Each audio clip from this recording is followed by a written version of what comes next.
טיפ על צמיגים. על רוב רובם של הצמיגים, בין הנתונים שמופיעים, יש נתון, מה שרואים פה, 4 ספרות.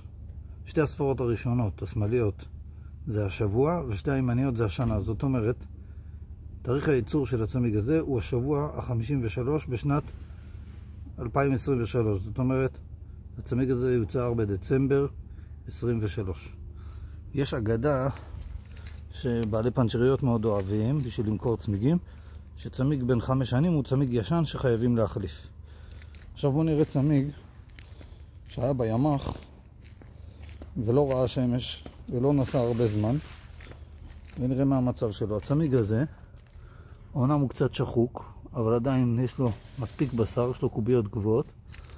אנחנו רואים פה הסימון הזה, הקו הגבוה הזה, זה הקו שמראה את מידת השחיקה. זאת אומרת, כשהגובה של הקוביות יישחק עד לגובה הזה, מבחינת יצרן הצמיג, זה הנקודה שבה חייבים להחליף אותו.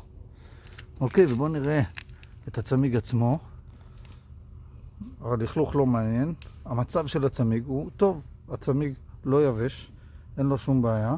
ואם נחפש את תאריך הייצור שלו, נראה אותו פה. 43-13.